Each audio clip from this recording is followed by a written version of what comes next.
Bonsoir Jean-Luc Mélenchon. Bonsoir madame, merci de me recevoir. Merci à vous. De nouveau mes excuses pour mon lâchage il y a 15 jours. Nous avions cas de force majeure, j'en suis désolé. Nous avions prévu de vous inviter, vous n'avez pas pu venir au dernier moment, vous êtes là ce soir.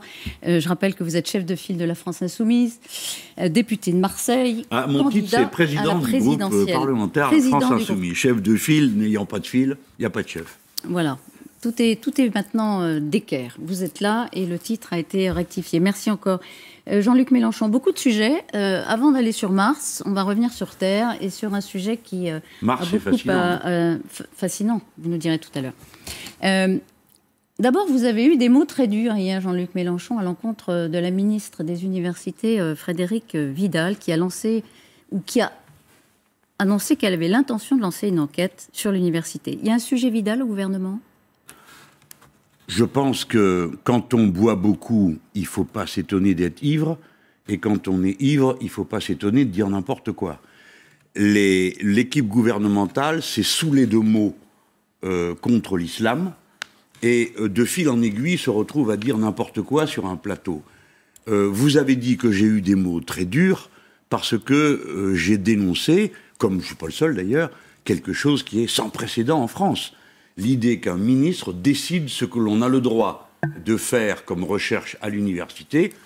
Et mes mots ne sont rien à côté de ce qu'a dit le CNRS, à qui elle avait voulu, pour une raison mystérieuse, confier un travail d'enquête sur les autres chercheurs, qui a dit mais il n'y a aucun contenu scientifique, ni aucune réalité scientifique à cette histoire d'islamo-gauchisme. Nous, on ne parlera pas de ça. La conférence des présidents d'université a parlé de propos de Café du Commerce à propos de la ministre de l'Enseignement supérieur. Je demande qu'on réalise, en dehors de l'aspect purement politicien des choses, c'est-à-dire une ministre fanatisée politiquement, l'image qu'on donne de la France et de l'université française. Si il y a chez nous une police de la pensée, parce que les uns veulent faire une police des habits dans la rue, est-ce qu'on a le droit ou pas de se mettre un foulard sur la tête? Les autres, a-t-on le droit de discuter de ceci ou cela à l'université? Surtout avec des thèmes et des termes qui ne correspondent à rien. L'islamo-gauchisme, ça n'existe pas. Alors c'est très confortable pour insulter les insoumis, mais ça n'existe pas. Jean-Luc Mélenchon, je repose juste ma question. S'agissant de Frédérique Vidal, et puis après on parlera du fond, elle a fait une faute, elle a commis une erreur grave, elle peut rester au gouvernement? Vous demandez sa démission comme d'autres ou pas?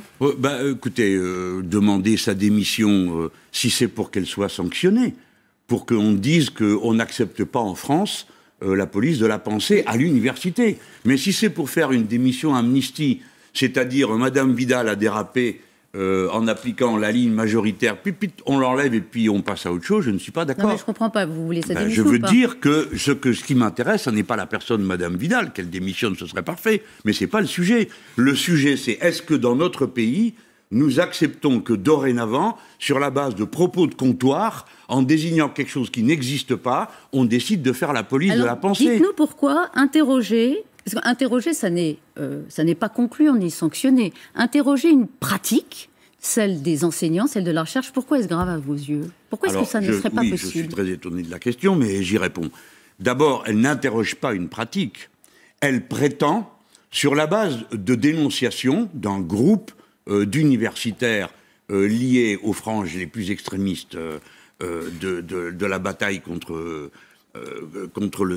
l'islam en France, qu'il y aurait un problème à l'université, que les chercheurs seraient contaminés par l'idéologie. L'islamo-gauchisme gangrène l'université, c'est son terme. Oui, mais alors, le problème, c'est que personne ne sait en quoi consiste l'islamo-gauchisme, ce que ça veut dire, de quoi on parle, mais pas du tout.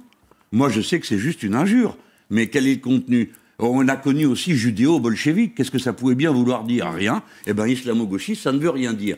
Mais ce qui est grave, c'est qu'on met en cause le travail de sociologues, d'anthropologues, de gens qui réfléchissent aux idées. Quand on est un tout petit peu connaisseur, on dit que ce sont des idées qui viennent du monde anglo-saxon, qui sont étudiées. Non, ce sont les French Studies, c'est-à-dire les trouvailles des Français, qui sont passées de l'autre côté de l'Atlantique et qui nous reviennent. Est-ce que je peux, pardon? Mais vous m'avez posé une question, oui. J'essaye de vous y répondre avec toute la difficulté. Si vous me posez une question sur le sexe des anges, j'aurai une très grande difficulté à vous en parler, parce que personne ne croit qu'il y ait réellement des anges. Par conséquent, parler d'islamo-gauchisme et voir un ministre décider qu'une partie des chercheurs va surveiller l'autre, mais Madame Martichoux, où on est, quoi? Et vous trouvez ça normal? Est-ce que je peux tenter Même si vous êtes de journaliste. vous proposer la définition de ceux qui disent que ça existe? Ils disent que l'islamo-gauchiste, c'est le refus de dénoncer l'islamisme parce qu'on refuse ou qu'on a peur de stigmatiser les musulmans. C'est une définition un peu générale. Vous ne l'achetez pas, celle-là. C'est ceux qui disent, voilà, c'est ça l'islamo-gauchisme. Vous achetez ou pas? Alors, je vous rappelle que votre question, c'était l'université. Donc, où y a-t-il, à votre avis, d'enquêtrices et de journalistes qui êtes intéressés par la vérité, où y a-t-il à l'université, à votre connaissance, des secteurs, des laboratoires, des chercheurs qui seraient en situation d'étudier comment ne pas mettre en cause l'islamisme politique, je ne me rappelle plus de la fin de votre phrase, enfin, au nom de je ne sais quelle construction. Écoutez, tout ça n'est pas sérieux. Alors après qu'on s'en serve pour jeter des pierres aux insoumis, ça servait à ça avant. C'était déjà ridicule, parce que je ne suis pas musulman, je ne suis pas islamiste, tous les musulmans n'étant par ailleurs pas islamistes, et en fait je ne suis pas gauchiste, donc je ne suis concerné par rien. Mais ça fait 3 mois que ça dure, et tout d'un coup, vous autres, les autres intellectuels, c'est-à-dire pas seulement... Mais un journaliste, c'est un intellectuel. Si un journaliste n'est pas un intellectuel, alors qui est un intellectuel? Le journaliste fait partie du monde intellectuel. Les journalistes qui traitaient ça de manière désinvolte, ça vous fait peut-être marrer, tout d'un coup, vous vous rendez compte que ça devient dangereux. Parce qu'au nom d'un critère comme celui-là, on commence à faire la police de la pensée dans les universités. Est-ce que vous savez, la Sorbonne, ça a été créé, sauf erreur, 1287, une chose comme ça. Le type qui a fondé ça s'appelle Robert de Sorbon. Et ils étudiaient bien des choses, notamment la religion chrétienne qui était très présente et les dogmes. Mais depuis cette époque, les rois de France, les évêques, les cardinaux, tout le monde a essayé d'y mettre les doigts pour dire vous devez plutôt chercher si vous devez arrêter ça. Et depuis cette date, c'est-à-dire plus de 8 siècles, l'université dit nous cherchons et nous travaillons comme nous l'entendons. Ça s'appelle la liberté académique. Qu'est-ce qu'il y a derrière donc cette intention de Frédérique Vidal que vous dites, on le sent, que vous jugez insupportable de toucher ou de vouloir contrôler, ou en tout cas, je ne sais pas contrôler, non, parce que je ne suis pas dans le cerveau de Frédérique Vidal. Non, mais qui interroge, qui veut mener une enquête. Qu'est-ce qu'il y a derrière pour vous? Mais ce qu'il y a derrière, c'est très simple. L'équipe macroniste a décidé de chasser sur les terres de l'extrême droite et de Madame Le Pen et de paraître comme plus compétent, plus fort pour mener la chasse à tout ce qui, de près ou de loin, est détesté par l'extrême droite. Donc voilà, ils prennent en charge cette idéologie. Et Madame Vidal, a cru bien faire, je suppose, en disant « Ah ben moi aussi, je vais aller faire des recherches à l'université parce que l'université est dénoncée par l'extrême droite comme étant une sorte de, je sais pas quoi, moi, d'endroit où se trouveraient des comploteurs islamo-gauchistes et autres folies. » J'espère que vous vous rendez compte, madame. Il faut quand même qu'on se rattache aux traditions intellectuelles. Je me souviens d'une phrase du philosophe Bell, dans la période des Lumières. Il disait « Il n'y a rien de plus ridicule que de discuter des effets d'une cause qui n'existe pas. » Donc là, nous sommes en train de parler de quelque chose qui n'existe pas, qui est une pauvre manœuvre politique qui revient dans la figure des macronistes. Et là, c'est dommage pour eux, mais c'est tant mieux pour nous tous. Vous avez sans doute lu, parce que vous lisez beaucoup, et même le journal Le Monde, j'imagine, la tribune d'une centaine de chercheurs le 31 octobre. Vous vous souvenez de cette tribune? Oui. Une centaine d'universitaires, des universitaires, qui alertaient sur l'islamisme qui nous menace et la persistance du... Oui. Voilà, qui pourrait nier la gravité de la situation aujourd'hui en France, surtout après les récents attentats de Nice, une situation qui, quoi que prétendent certains, n'épargne pas nos universités. Oui. Il y a tout un papier, effectivement, qui dit clairement que, pour eux, il y a une dérive islamo-gauchiste. Ce sont des universitaires. Donc, même l'université, elle est divisée, elle est partagée. Bien sûr. De tout temps, les gens qui réfléchissent ont été opposés et ont participé aux disputes de la société. Alors, il y a des universitaires qui le pensent, d'autres qui pensent que tout ça est une folie. Notre devoir n'est pas de nous aligner sur celui qui crie le plus fort, mais de se demander si le problème existe ou si c'est pas un excès de polémique entre eux. Moi, j'ai connu la période où on disait que le marxisme gangrénait l'université et qu'on ne pouvait pas faire d'études si on n'était pas marxiste. C'était naturellement complètement faux. Et nous, qui à l'époque nous défendions, moi j'appartenais à ce courant idéologique, nous passions aussi à des exagérations absolument incroyables à propos des autres. Donc un peu de sang-froid, mais surtout penser que la liberté est un bien très précieux. Et la liberté académique, c'est-à-dire le droit de chercher, est une liberté qu'il faut protéger comme la liberté de conscience. Alors, qu'il y ait des enseignants qui aient des opinions politiques comme ceci ou comme cela, c'est la vie. Hein. Maintenant, est-ce que leurs études, est-ce que l'université est un lieu d'embrigadement politique ou est-ce que c'est un lieu de pensée? Ma réponse est, c'est un lieu de pensée. Votre réponse est non. Et leur réponse, effectivement, dans ce papier, était de dire oui, et eux-mêmes demandaient des instruments pour évaluer cela. Donc il y a un bloc d'universitaires qui s'oppose à un autre. En tout mais cas, il y a toujours eu des universitaires d'extrême droite, Madame Martichoux. C'est pas une découverte. Marcel Gauchet, Marcel Gauchet qui était signataire, par exemple, Pascal Perrineau. On va reprendre la liste si vous voulez, on reprend les 100 noms. Vous voulez que je vous retrouve les membres de cette bande d'illuminés du printemps républicain qui sèment le chaos dans tout le pays alors qu'ils sont à peine 10? Non, je vous en prie. Si Marcel Gauchet, qui mérite notre respect, qui a écrit un très beau bouquin sur Robespierre, que je vous recommande de lire, puisque lui-même reconnaît qu'il y a eu beaucoup d'exagérations contre. Donc c'est quelqu'un, c'est un esprit...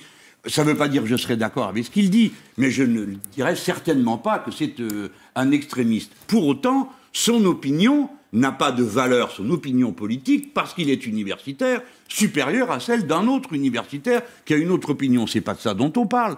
On parle des travaux scientifiques de l'université.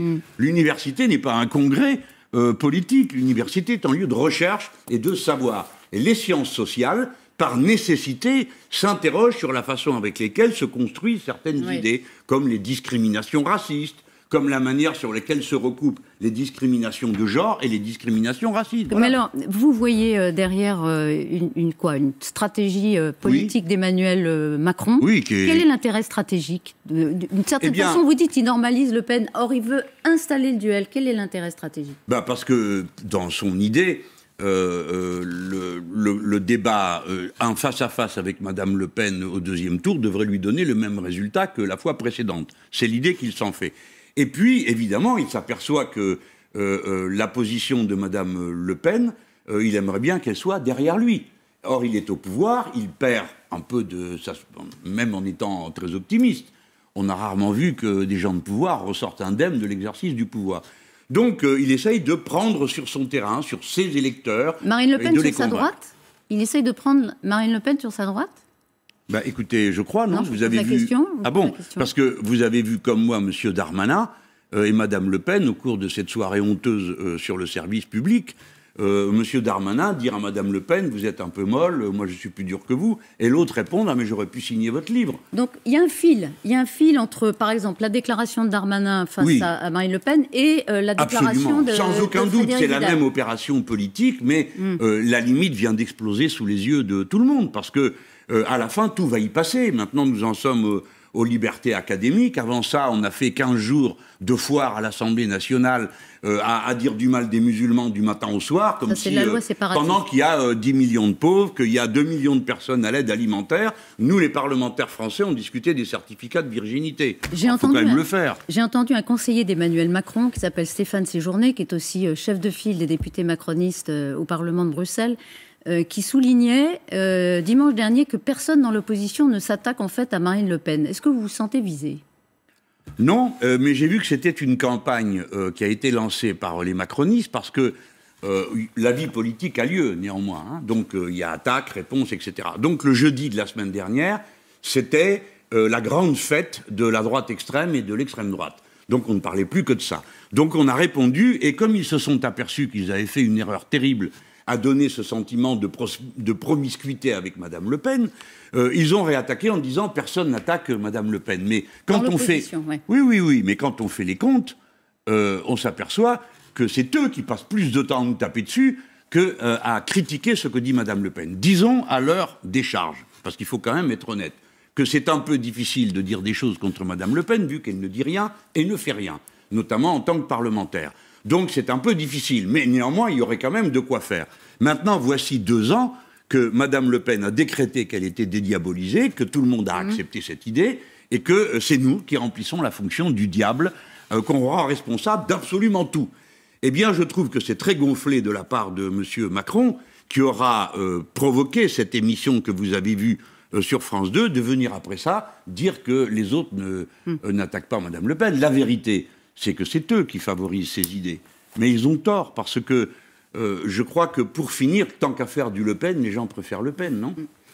Claire Hédon, la défenseur des droits, a proposé une expérimentation il y a quelques jours de zones sans contrôle de police sur plusieurs territoires. On va voir sa déclaration. Dans certains quartiers, pour certains jeunes, cela devient insupportable. Donc, est-ce qu'on ne peut pas expérimenter l'arrêt du contrôle d'identité des zones sans contrôle d'identité ? Dans 95% des cas, dit-elle, les contrôles ne se donnent rien.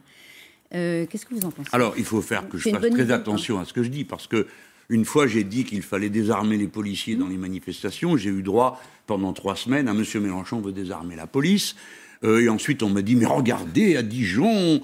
Bon, justement, à Dijon, la police n'a rien fait. Et heureusement, parce que c'était des gens armés qu'il y avait là. Et dans ce cas de figure, il vaut mieux des équipes spécialisées. C'était le gros fait divers avec les le RAID et compagnie. Bon, donc je fais très attention pour avoir payé fort cher une expression. Car aujourd'hui...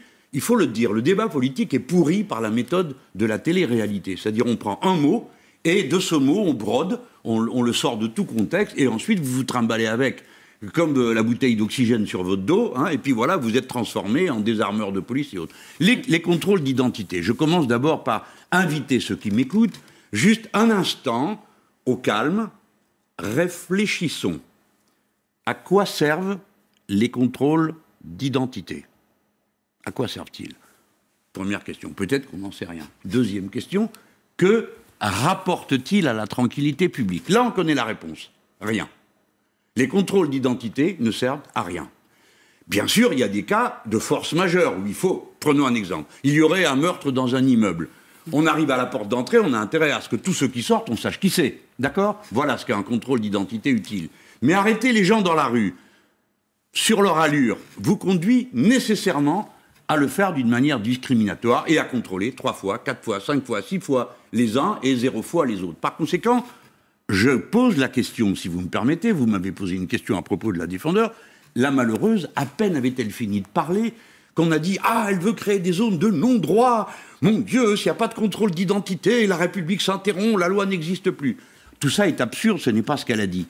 Et quant à moi, je vous pose la question, expliquez-moi à quoi servent vos fichus contrôles d'identité, à part humilier des gens. Mais est-ce que vous et j'ajoute la chose suivante, vous... quand 56% des cas de contact d'un policier avec une personne, hein, l'interaction, quand 56% des cas, c'est pour vérifier s'ils ont un joint dans la poche, le gars qu'ils interrogent, alors c'est très bien, le gars finit par s'énerver, ou la fille, il monte le ton, hop, outrage. C'est formidable, non ? Ça crée un incident et sa résolution. Dans ce contexte que vous décrivez parfaitement, en tout cas c'est votre version, est-ce que vous êtes pour les expérimentations ?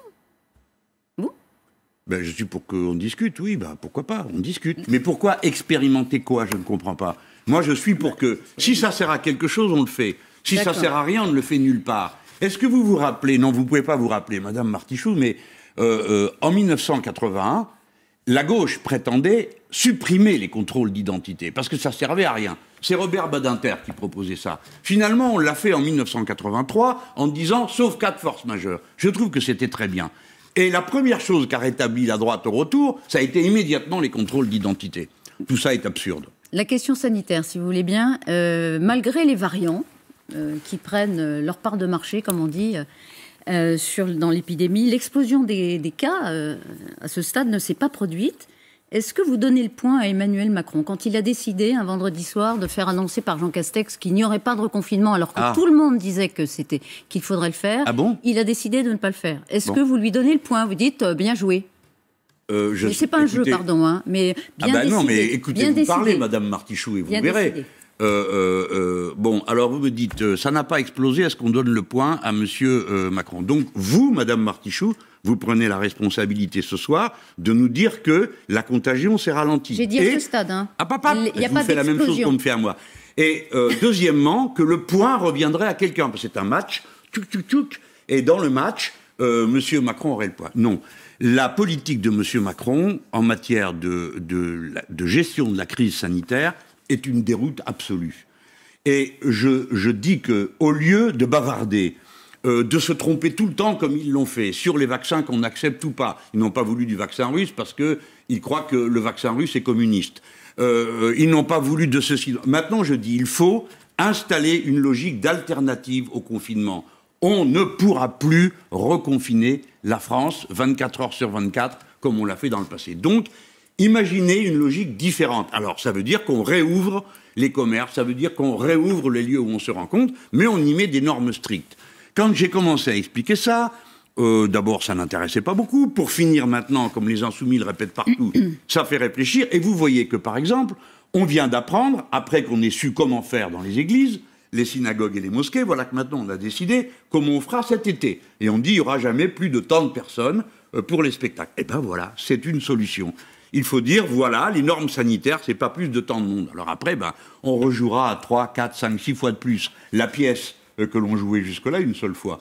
Je suis pour la société, pour l'organisation du roulement. Je voudrais vous dire un mot à vous, comme à ceux qui nous écoutent. Donc pour expliquer pour ceux qui n'auraient pas entendu un de vos parlementaires l'expliquer, effectivement, vous suggérez qu'on puisse reprendre la vie par roulement. Vous avez raison, je vais trop vite. C'est vrai. Le roulement, on voit ça à l'école. Par exemple, on dit, on dédouble, et les uns viennent le matin, les autres l'après-midi. Quand ils ne sont pas dans la salle de classe, ils sont en études surveillées et on demande à des jeunes gens diplômés de venir aider les plus jeunes. On fait pareil pour les horaires de travail. C'est-à-dire qu'on pourrait décaler d'une demi-heure le début du travail et la sortie, de manière à ce que les gens ne soient pas concentrés sur les quais. On peut donner 10 exemples, tout le monde arrive à en trouver et à s'organiser de manière un peu rusée. Ce que je voulais surtout vous dire, c'est nous allons vivre avec les pandémies.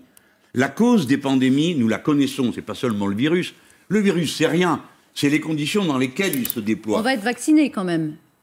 Et quand on aura fini avec le variant A, il faudra se vacciner pour le variant B, puis pour le variant C, comme on le fait pour la grippe. Je peux me permettre de vous demander, vous en êtes où de la vaccination? Vous êtes prêt à vous faire vacciner avec les vaccins qui sont aujourd'hui sur le sol français? Attendez, je ne sais pas pourquoi vous me posez une question pareille. Moi, je crois à la science, oui, et je crois au vaccin. Je me vaccinerai comme ce sera mon tour et qu'on me dira de le faire. Et avec le vaccin qui sera là? Non, avec le vaccin que j'aurai choisi. Et si je ne peux pas choisir, je trouverai ça suspect. Voilà. Je ne suis pas d'accord pour ceux qui sont là, les Pfizer, Moderna, AstraZeneca, à ce stade, on en a 3, pas plus. Bon, tant mieux. Si vous pensez que c'est bien, allez vous faire vacciner. Non, moi, je crois aux formules plus traditionnelles de vaccins. Je n'ai pas envie de participer à une expérimentation de masse parce que personne ne sait quelles sont, phase 3, les conséquences de l'utilisation d'un vaccin ARN messager.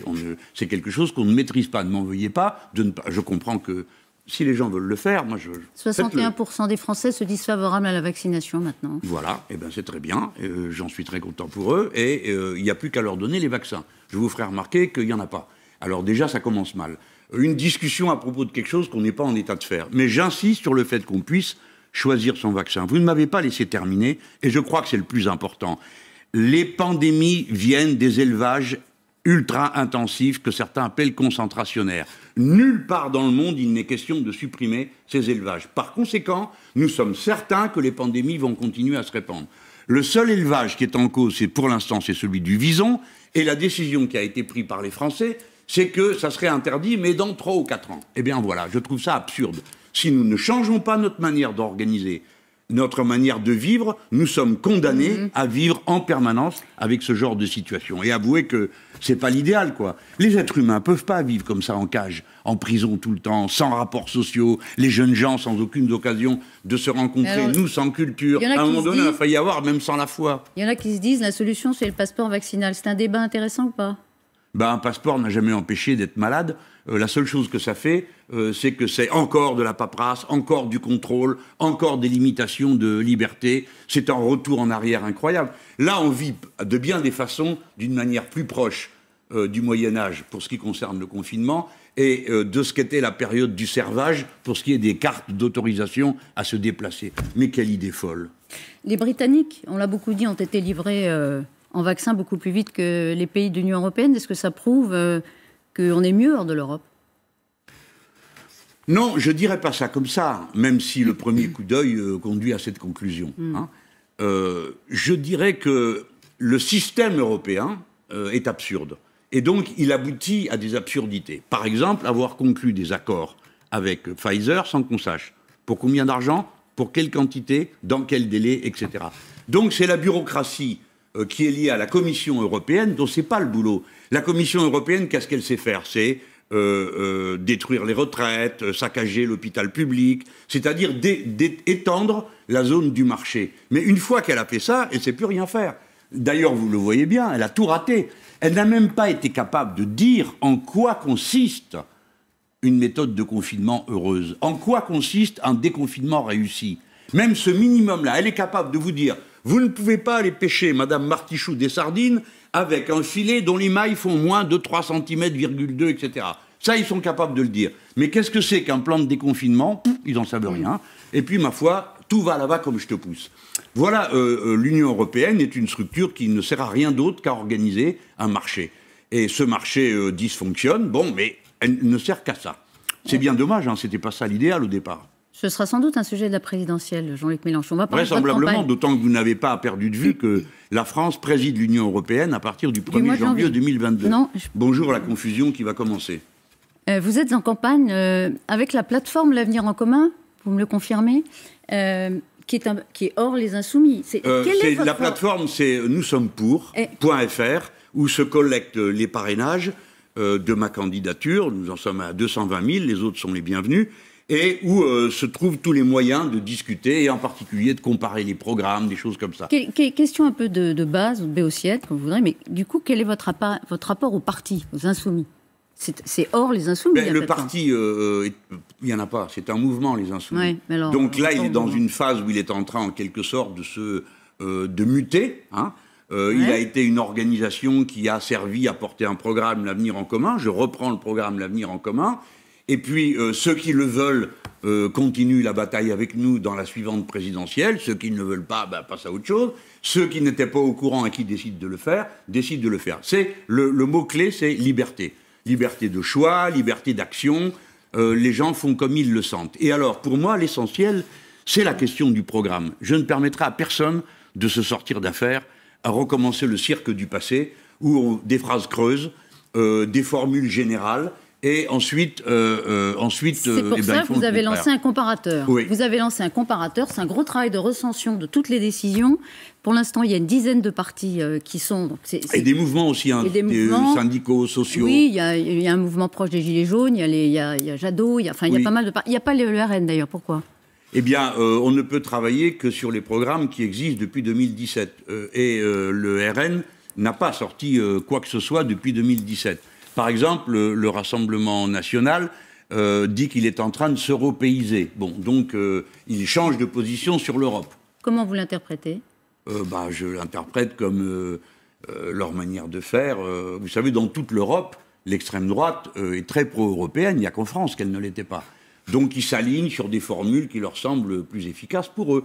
Et puis, c'est aussi une belle ruse, parce que M. Macron avait tracé une ligne, si vous voulez. Il y avait le bien et le mal.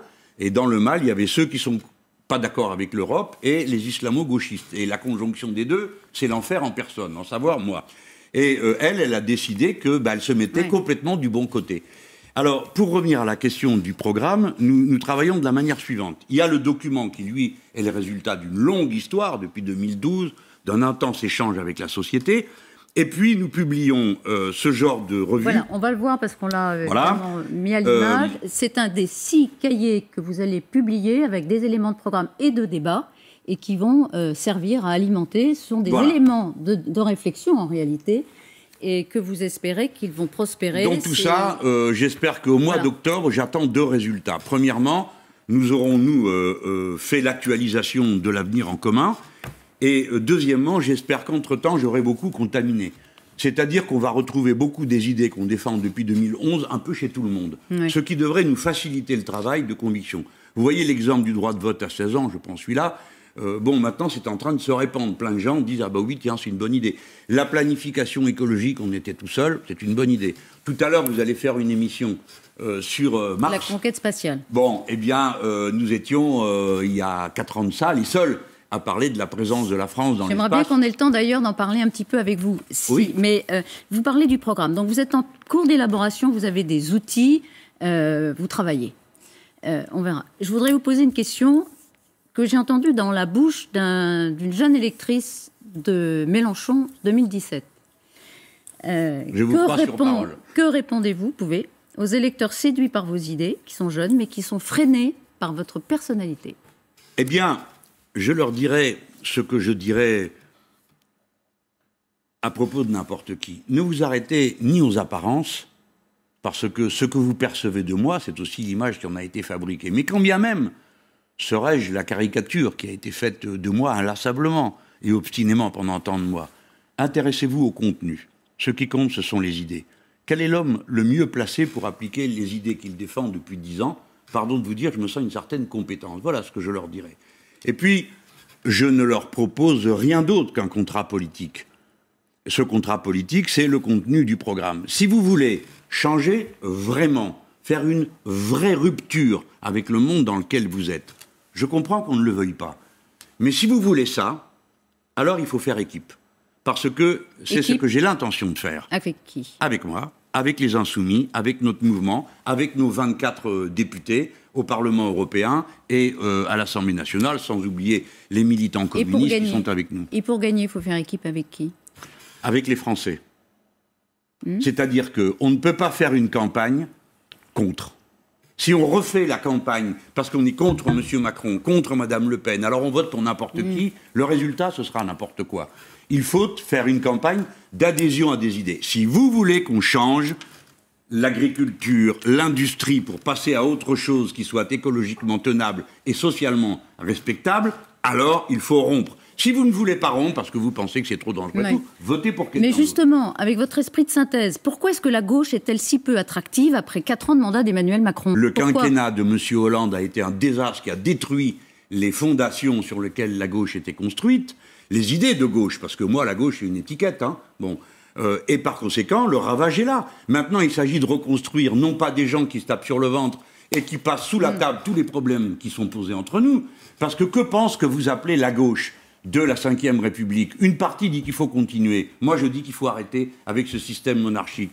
Que pense que vous appelez la gauche avec l'actuel régime de l'Europe? Je pense qu'il faut rompre avec ça. Les autres disent qu'il faut continuer, et même ils disent « merci l'Europe ». Donc vous dites que c'est à cause de la gauche elle-même qui n'est pas assez en rupture? Mais à cause de quoi sinon? Si vous êtes un démocrate, si vous croyez à la voix du peuple, vous devez tenir compte de ce que dit le peuple.